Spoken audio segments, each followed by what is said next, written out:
Good morning. Good morning. It's time to start our service, and it's nice to see all of you coming and joining here. And Eric is with us, and he's going to start us out with This is the Day.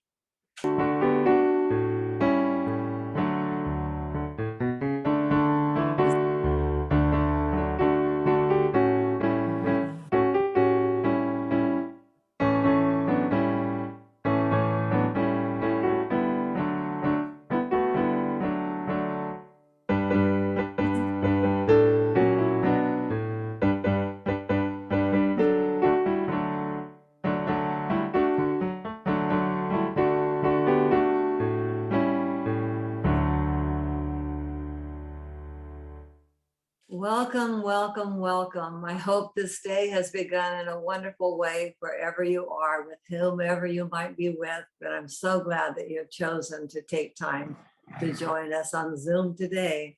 As I look at this little iPad screen of mine, I see several of you, and it's not like being able to give you a hug in person, but it is a way we can join in spirit and in truth. Isn't it wonderful just to be here and to be in the presence of God wherever we are? And I know who you are, and you know who you are, and God knows who you are. And that's a trifecta, isn't it? We know that wherever we are, God is there, and He is here with us right now as we speak. Oh my goodness, this is wonderful. Well, don't really need to say my name, but it's Esther Loveridge, and I'm happy to serve today with Reverend Phil Pearson, who, as of this moment, is not able to hear us, but when it's time for him to give us his lesson for the day, I will point to him and he will come on. And as we move through these issues that come up, I look at them as not really problems. They're just lessons for us to learn, because we're all in the school of life, aren't we? So there are no problems. There are only new things to learn. If you'd like to know more about us, of course, you all know about us, so I don't really need to go through that spiel. But, one thing I do want to say is that maybe Eric at some point can put up the physical address of Capital City Unity, because when we're on Zoom, our expenses do continue. And I know for myself, I don't really mail our donation or our love offering in. We could, but I usually wait till we're in person. But if those of you who are never in person want to know how to mail your love offering in instead of using some other electronic procedure, I would like to have our physical address put on the Zoom. Okay, so that leads us up to the daily word. And the daily word for today is comfort. And don't we all like to be comfortable and have our comfort foods and have the love of God and us around each other? And today it says, I find comfort in expressions of love. Speaking the words, I love you, provides comfort for an aching heart and peace in times of uncertainty. Today, I open my heart to these loving expressions as a soothing balm for distress or grief. When I am concerned about another, love centers me in the truth that all is in divine order, no matter how circumstances appear. I enfold the people I care about in a sphere of love, encircling them in peace and protection. When I am troubled, I find comfort in others' loving words. I surround myself with those who offer solace in my time of need. I find encouragement in their kindness and compassion. As we share of ourselves in kind and loving ways, we hearten spirits and bolster faith, giving comfort to ourselves and others. Speaking the words, I love you, provides comfort for an aching heart and peace in times of uncertainty. And those are words that we can all cling to. And from 2 Thessalonians, 2nd chapter, 17th verse, comfort your hearts and strengthen them in every good work and word. I love that. I give thanks to Unity Village and all of the people who submit these wonderful words that we can enjoy. And the beautiful part of it is we don't know who writes these words. They're all anonymous, but they're all spirit, aren't they? Isn't that wonderful? So I take time to pray this morning for those names and those concerns that are in the prayer box. We bring all of these needs together, and we know that as we unite in prayer, there is power. There is power in the written word, and there is power in the spoken word. And we just ask, dear Father, Mother God, that you will bless everyone who's here in the service today, that you'll bless all of the names of those people and pets who are in the prayer box. We pray for our world. We pray for us. We pray for learning what we need to learn this day. Guide us, I pray, in all of your ways. Amen.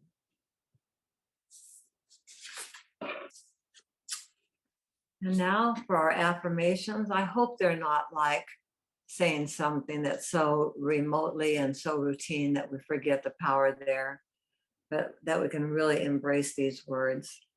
There is only one presence, one power, and one love active in my life, God the good, omnipotent. And together, there is only one presence, one power, and one love active in my life, God the good, omnipotent. And there is only one presence, one power, and one love active in your life, God the good, omnipotent. And together embrace those words. There is only one presence, one power, and one love active in your life, God the good, omnipotent. And there is only one presence, one power, and one love active in this ministry, God the good, omnipotent. And together, there is only one presence, one power, and one love active in this ministry, God the good, omnipotent. And in our great big world, there is still only one presence, one power, and one love active in the world today, God the good, omnipotent. And together, there is only one presence, one power, and one love active in the world today, God the good, omnipotent. And for our song today, since we're not all together in person, but we are here on Zoom, I was just thinking about how the love of God comforts us, and the love that we share together is such a wonderful thing that we do share. And I thought of an old song I used to sing, and I think most of you might know it. It's called Love Lifted Me. And there's nothing more than the love of God to lift us day in and day out. And I found it on YouTube, and Eric's going to play it. And when he plays it, it's going to be able to show the words on the screen too. So you might not be too familiar with the verse, but when we get to the chorus, I want you to shout out, love lifted me, when nothing else could help, love lifted me. So Eric, I think you can beam that up now.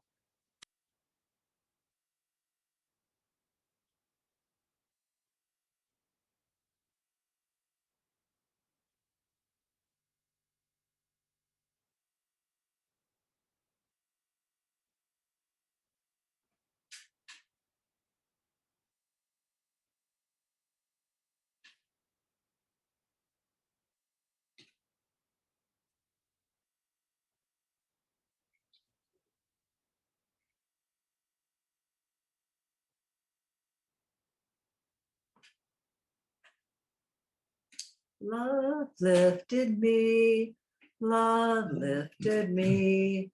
when nothing else could help. Love lifted me.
when nothing else could help. Love lifted me and you and all of us who are lifted up in the power of that love. I don't know if the audio of that song came through on your end. It didn't on mine, but anyway, it is what it is, right? So for the announcements today, we do have Palm Sunday coming up soon, but next Sunday, we'll have Carolyn Waramundi here in person with Claudia in person. So I hope as many of you as can will come and join us in person on Sunday. And of course, it will be available on Zoom as well. And then on April 2nd, it's Palm Sunday, and we hope to be in person with Phil Pearson coming us on Zoom from Reno. And then the following Sunday, April 9th, is Easter Sunday, and we will be in person, and Marty will be our speaker that day. And so break out your Easter bonnet if you have one. If you don't, that's all right too. And come and join us in person on on Easter Sunday. So be sure and listen or watch the e-blast as they come to you, because that's our best way of communicating with you as time goes on and fluctuations change. Things happen, right? We just have to be in the flow of I don't know, but God does. And so now I want to have us go into the meditation song. And I hope that this works better for me, at least on this end. But talking about the love that we shared and love lifting us, there's another beautiful song by Rosemary Siemens, and it's called The Love of God, and it is greater far than anything we can imagine. So Eric, will you try to beam us in on that again prior to our meditation?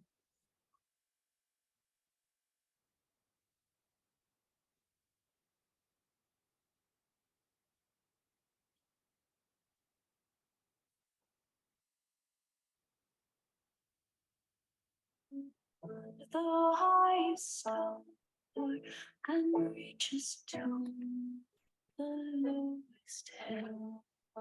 The guilty pair care, God gave his son. Where is the judge? So and pardoned from his sin.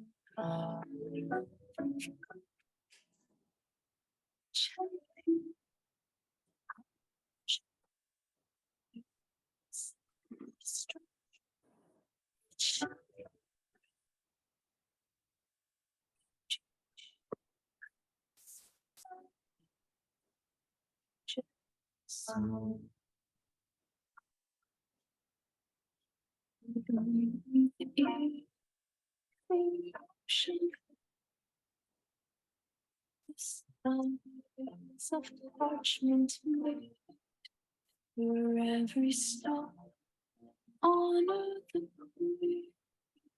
and every man ascribe my trade to God's love. We dream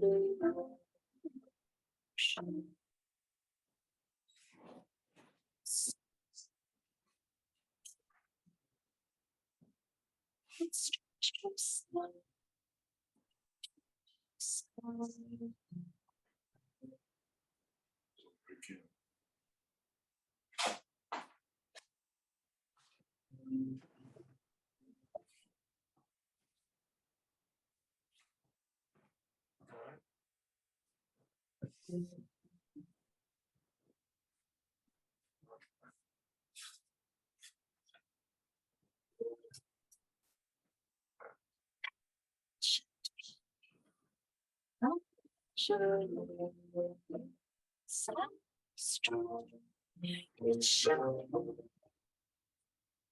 far to the saints and angels, the saints and angels.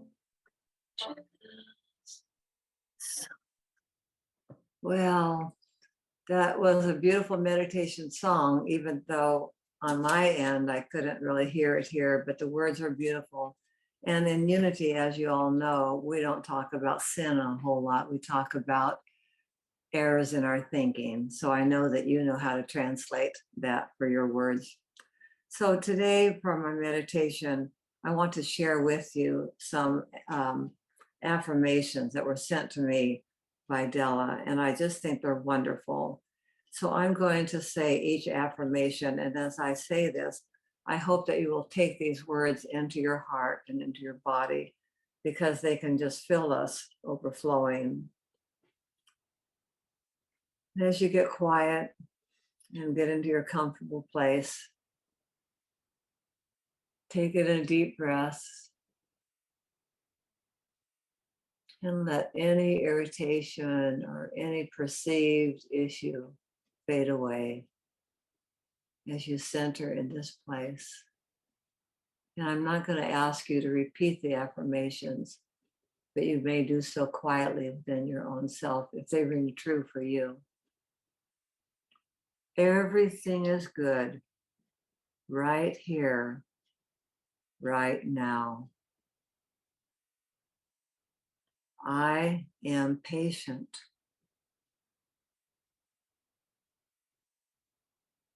I am worthy. I am at peace with myself. All of my relationships have a purpose and they fulfill me. I am powerful and present in my own life. Everything I need comes to me at the right moment.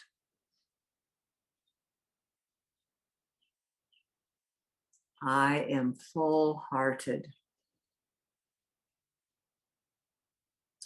I am a magnet attracting abundance in my life. I trust the universe that I'm doing my best, no matter the situation. I have all that I need in order to succeed. I am motivated. I cannot change another person. I just let others be themselves, and I simply and solely love myself. I am far superior to negative thoughts and lower actions. I choose to see all the opportunities surrounding me. Prosperity flows to me and through me. I am at ease with uncomfortable things happening in my life. I focus on the good in any given situation. I make good decisions. I am the creator of my own life. I build its foundations and I choose its content. I peacefully detach myself from negative people. And finally, I feel good in my own skin. Thank you, Father, Mother God, for these wonderful affirmations using the power of I am.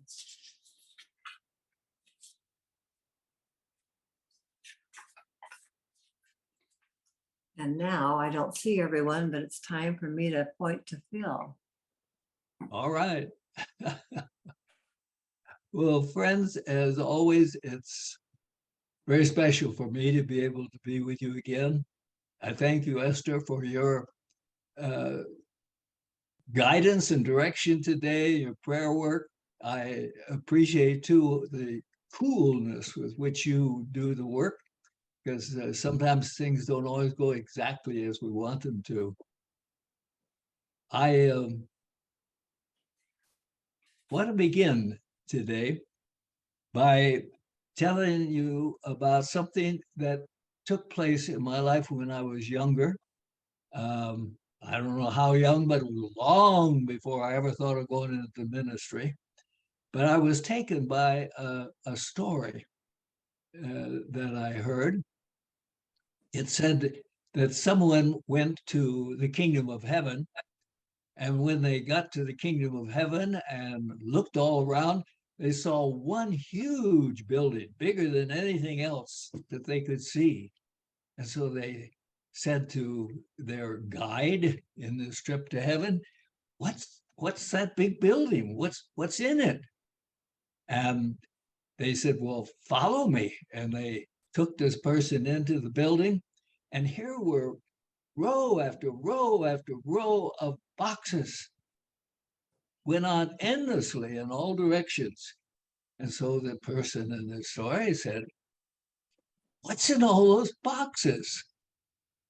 And the person who was guiding them in the kingdom of heaven said, oh, those are all unanswered prayers. Those are all unanswered prayers because people didn't wait for them to be delivered. Whoa. And well, I'll tell you why I think that came my attention when I was so young. It's because, as I have shared with some of you before, I feel that in this incarnation, certainly one of the major lessons that I have had to work on is patience.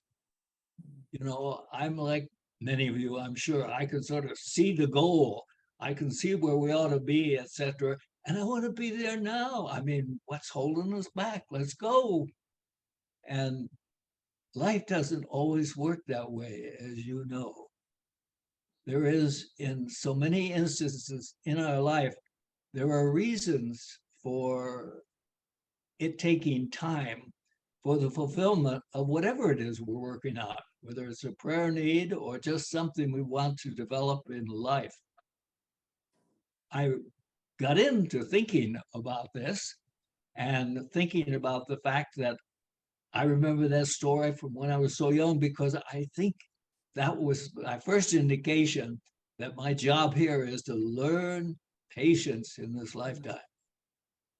Last week, I told you that I talked with one of the other powers and plan to talk this week about one of the powers, because I heard some speakers, I felt, misusing some of those faculties as we understand them in unity. And this week, it was the faculty of strength.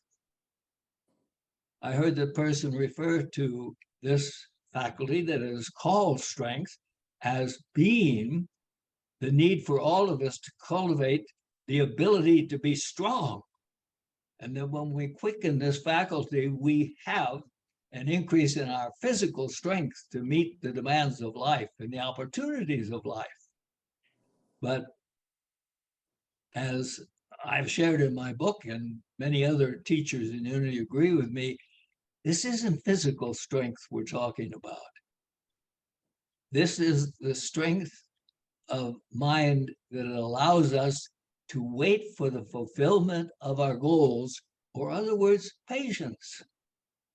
One of the most powerful faculties that you and I have is the capacity to be patient. I've sort of started off talking about that we all lacked it, but to have it is to have one of the greatest powers that we can possess, to approach all the things in life with this sense of patience. That is, that ability to stand in a waiting position for the fulfillment of whatever good it might be that we're seeking or wanting in our lives. I am so blessed that quite often my daughter, who's I think much more intellectually bright than I am, and she pursues so many things that I don't on the internet, and every once in a while she sends me something and says, I know you'll be interested in this. And most recently, she sent me an article about a neurophysicist who had been diagnosed with a serious condition of cancer in his body. The cancer had grown as a tumor and had taken over a portion of his heart. And this physicist approached his need to deal with this by finding himself appreciating his training that this area of his body regarding the heart and the area of the chest was connected to certain areas of the brain, which they had discerned. And so he found himself thinking that I will go to that part of my brain and my thought, and I will tell it that there will be no more advance of this tumor. And in the article, it said after 6 months, and he was rechecked as to his position, that's exactly where he was. The condition was still there. The tumor was still a part of his heart tissue, but it hadn't advanced, which is just exactly what he was telling the portion of his brain that he thought controlled that he didn't want it to advance anymore. And then he made an interesting thought. Now, remember, we're not talking about a truth student. We're talking about a physicist who's sort of new to this, except he knows a lot about the brain and the working of the body. And so when he thought to himself, well, what I need to do is go back to this area of the brain that I know controls the tissue of the body. And I need to tell it not just to not change or get any worse, I need to tell it to dissolve. And according to the story that my daughter shared with me, he did exactly this. And lo and behold, he found him free from the cancerous condition. Now, as I said, he's not a true student, but he was practicing the kind of thing that true students talk about doing. And there's only one major thing that we need to add to the fact that you say, oh yeah, as a true student, I know we need to talk to our body to tell it what we want to be true and real. If it's a condition of illness of any kind, that we need to tell it that it has no place in our life and that we are free from the condition. There's only one other major requirement past that conviction that this is what we want to be true, and that is the ability to hold to that truth until the project is finished. Now, can you do that? Can I do that? Well, again, knowing ourselves to be spiritual beings, we know we're capable of it, but have I developed our patient faculty, which is the ability to stand and wait upon the fulfillment of the good that we seek? Have you practiced and developed that enough that you say, there's no problem, I will see this done until it's done? Or do we say, I'll see if this works? It's not the same thing to say, I'll see if this works, compared to saying, this will work and I will wait upon it until it is finished.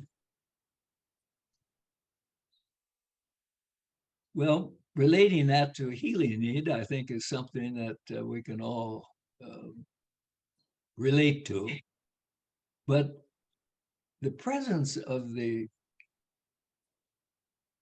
faculty of strength, or as I'm affirming today, patience, is important in every area of our life. Because of all the faculties, they only work in our life if we have practiced making them work by persistence in developing them in our lives. I don't know where this came from, but I was putting my thoughts together for this, and I suddenly had a vision of a neighbor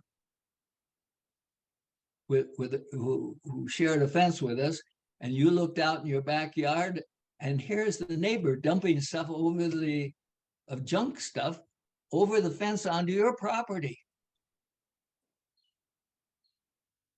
Well, what are you going to do about that?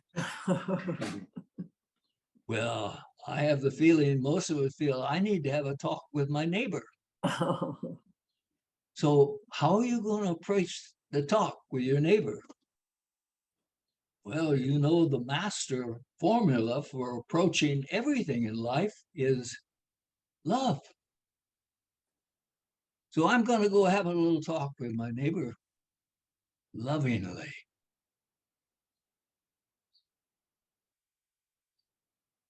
Easy? Not so easy, especially if you've never had any particular love relationship with your neighbor before, and suddenly they're dumping garbage over the fence, thinking maybe you weren't looking, and you're going to go work this out. And as a metaphysician, you know that the way to do that is in the spirit of love. But how do you get so you can love this neighbor who would think having the audacity to do that? There's only one way you can do it.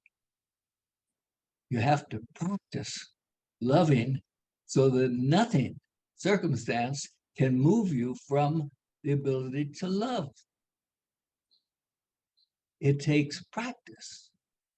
And I mention that because we've been talking about patience.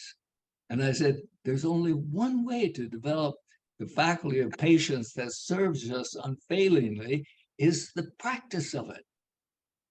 But the same thing applies to all of the faculties. How do you get so loving? I mean, the element that makes us followers of Jesus Christ is that we have no doubts that there was nothing he approached in life. Even the story of his hanging on the cross and dealing with the people who were putting spears in his side, the story that's related to us is, of course, he treated them in a spirit of love. How could he do that? Because he was love itself. That is, in his consciousness, he had no way to approach life except in the spirit of love, which is at one-ment. And Jesus could only have gotten that way by the practice of his soul in his life's journey. And that's true of you and me. So I'm talking about patience and the need to develop patience. But I'm also saying this applies to all the faculties, which really takes us back to patience again. What's going to keep you developing the faculty of love or any of the other faculties? It is the patience to persist in being that way. I mean, doesn't that tell us how important this faculty of patience is? Nothing turns me off until I've achieved the goal that I seek, which is the ability to practice and to live the faculties that I desire in my life.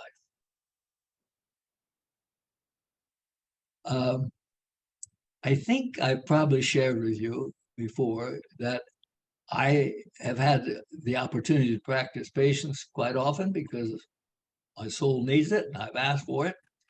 And one of them was when I decided to become a minister. And that would have been around 1954 that I decided to be a minister. And yet I couldn't find any group that I could possibly think of ministering to because I got the revelation to be a minister when it dawned upon me that Jesus was saying that the things that I have done, you may do also, and realized he meant it. I thought, whoa, as Episcopalian, I never heard that before. We're all meant to be able to do the things that Jesus did. That's what he said. I thought, whoa, people need to hear that. So I'm going to be a minister and share that message. Well, I was Episcopalian, and again, you probably heard this story, but it's one of my favorites, so you may hear it again someday. In any event, I went to the bishop of the diocese, Episcopal diocese I was in, to talk with him about becoming an Episcopal minister. But in our dialogue, it became clear to me that he wasn't necessarily excited about the concept that the things that Jesus has done that we can do also, and other things that had turned me on. I thought, maybe I don't belong here in the Episcopal ministry, but there must be a place for me. And so I thought I'll just have to look elsewhere.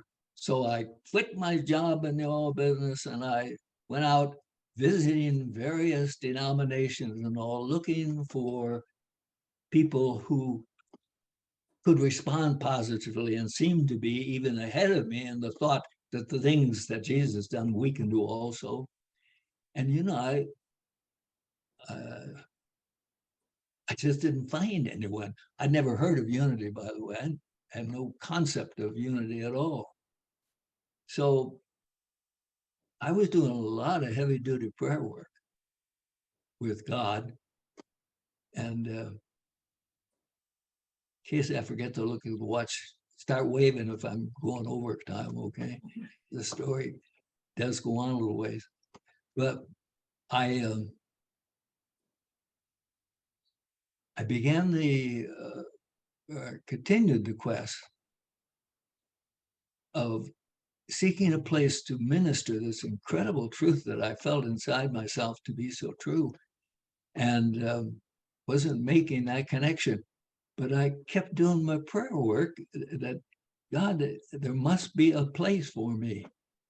Well, now there was a place for me because there were people who taught unity, which I'd never heard of, who were teaching that, but I didn't know unity. So how was I going to find unity? How was I going to make that connection? Well,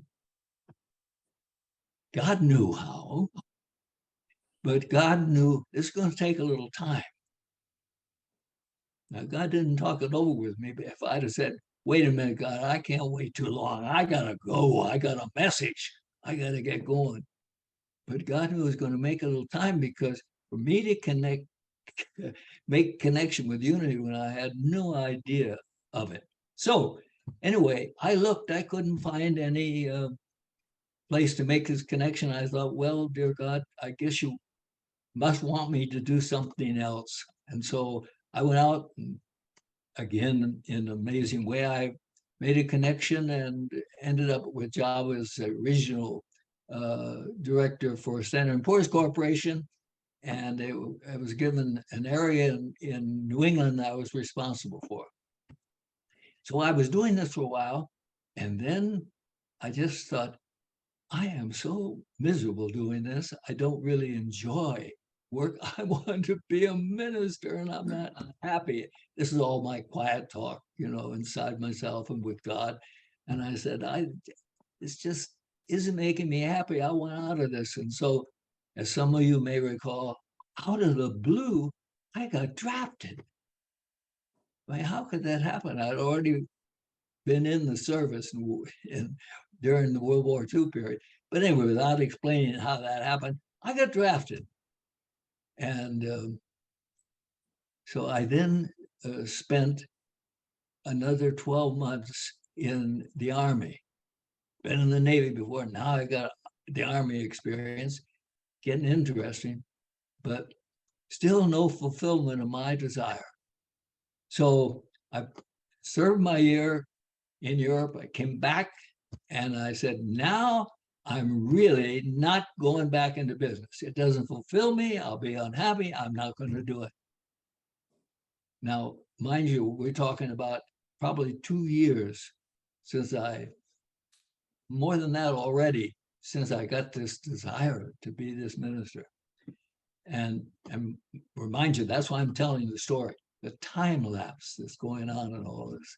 So after all this period of time, here I am coming back now from the service, and I am not going back in business again.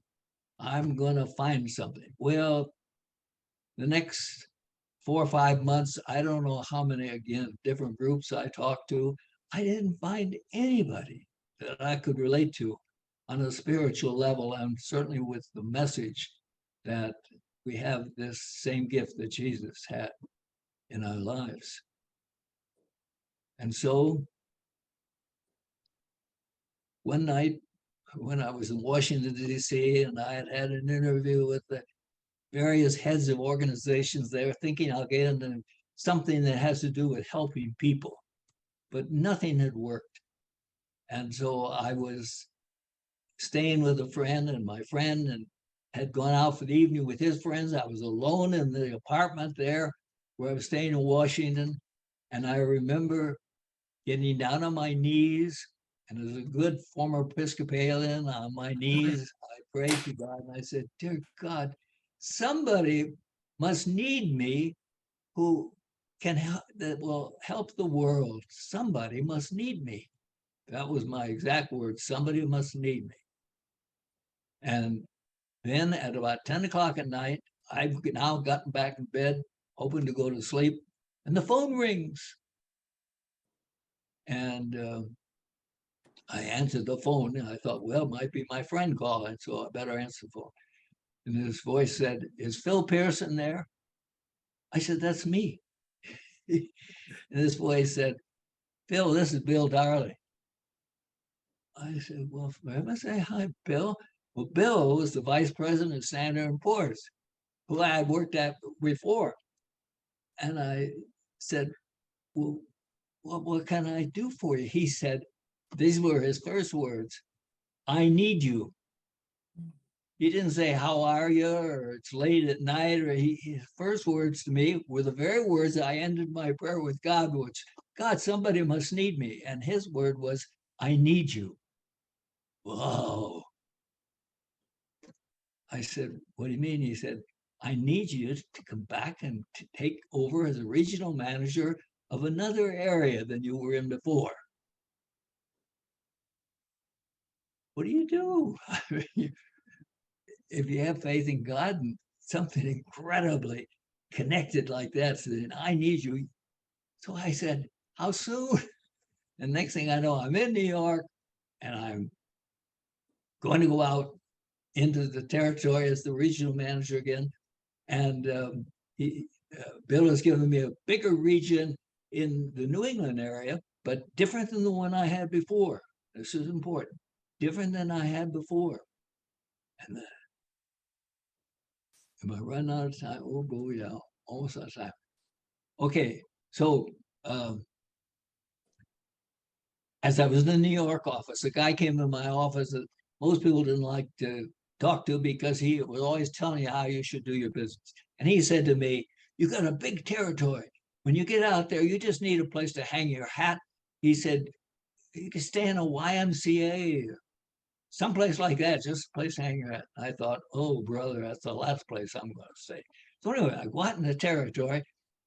I looked at some very wonderful places that I might stay, but nothing was right. And I'm coming back through the town of Beverly, Massachusetts, and I'm thinking, this is where I was born. I've never been here since I was born. And I'm sitting at a stoplight, and I look over, and what's on the corner? YMCA. Suddenly all bells are off. Why? Ah, and I looked over, and there was a parking place. I go in, I say, "You got private rooms here?" "Sure," etc. So next thing you know, I've taken a room there at a YMCA, which I said I'd never do. And what was on the table in the lobby of the YMCA? It said, "Unity meeting here tonight." Unity? What's that? Oh, my mother takes a little magazine, I think, that comes from Unity. I'll go. So I went to the meeting, and there was a lovely lady there who was a minister, Unity minister, and she gave a class in a spirit I'd never heard before. but I enjoyed it. She did a meditation. I'd never been, I'd always been praying on my knees in the Episcopal Church, but here we sat and we meditated, and I loved it.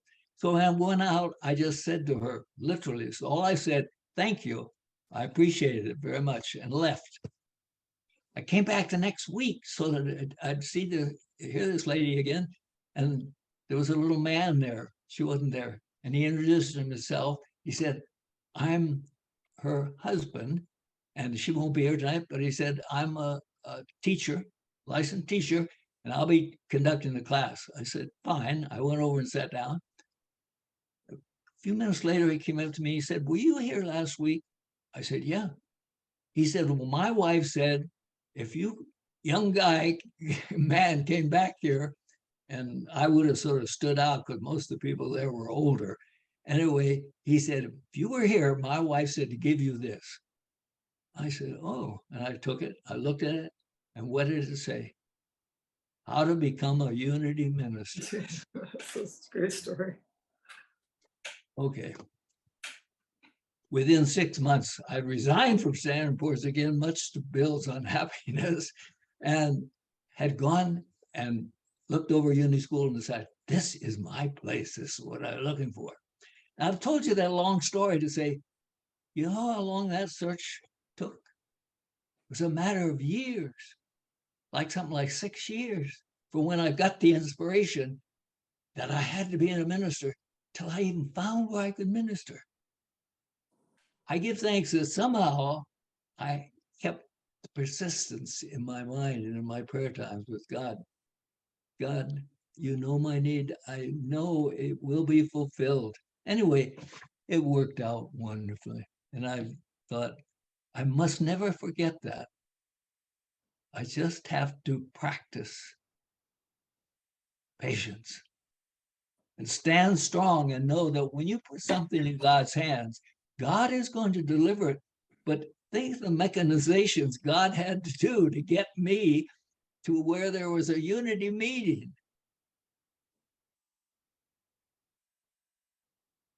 It didn't just happen like that. God had to move me around and do everything to put me in the town I was born in. He had to have a man come and say, if you ever go out there, you need to stay in a YMCA. All that had to happen. God arranged it because God is that intimately in our lives. Every one of us, not just Phil Pearson, every one of us has that same connection. And God is working and as we put prayer requests and desires of the heart in God's hands, you can know that God is working to fulfill them. And all you need is the patience to wait upon the Lord and the outworking of his love for you. Well, I think I probably told that story before, but it's my favorite. So you may hear it again if I'm still around 20 years from now or 30. So anyway, my love to you this Sunday. I see you strong in patience. Yes. God bless you. Oh. Thank you, thank you, thank you, Phil. I'm still feasting on last week when you talked about dominion, and I've used that in my life. And when Ben and I have had a decision to make, I'd say, take charge, take dominion. I said, you've got this, you've got the power. And it has changed our lives. And as you brought this together with patience and with strength, I'm thinking of the old, we used to sing a song, but it's a Bible verse too. They that wait upon the Lord shall renew their strength. They shall mount up with wings as eagles. They shall run and not be weary. They shall walk and faint not. Teach me, Lord, to wait. Thank you, thank you, thank you. That's just beautiful today. And with that in mind, we take time to bless our offering. We know that our expenses continue, whether we're in Zoom or in person. And we know that God shall supply our every need, that our ministry is in his hands. And I just bless you as you continue to give of your talents and of your monetary, and know that prosperity is just in and around and through us. It's all in God's hands, and it just flows through us to everyone who's in need around us. And it's all one big circle. And we give thanks for all of that. Thank you again, Phil, for being with us today. It's just, it takes patience sometimes if we have heard a story, but that's how we practice patience, is because there's always something new or always a reason why we need to hear it again. And thank you for your love and for your continuation. And I will just say, I remember years ago, I was floundering in that sea, like love lifted me, and wanted to know whatever happened to Phil and Dorothy. And I was led to check the internet and found out that you had just returned to Sacramento and we've reunited, and you married us 33 years ago, and you're so special in our lives. Thank you very much. Wow, I'm so full of the love. It's just interesting how it all connects, isn't it? It's just beautiful. And so Eric's going to beam up our love song. Are you there, Eric?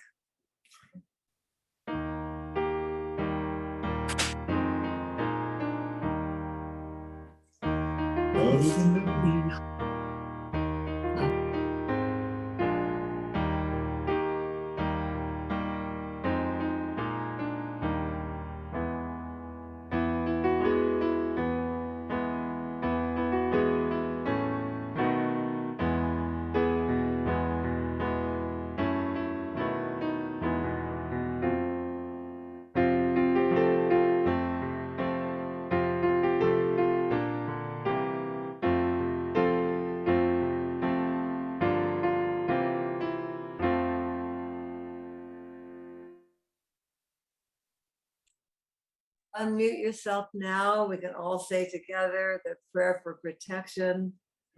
The light of Light of God God surrounds us.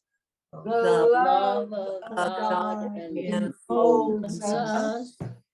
The power of God Protects us. The presence of God watches over us. wherever we are. God is, And all is well. well. Amen.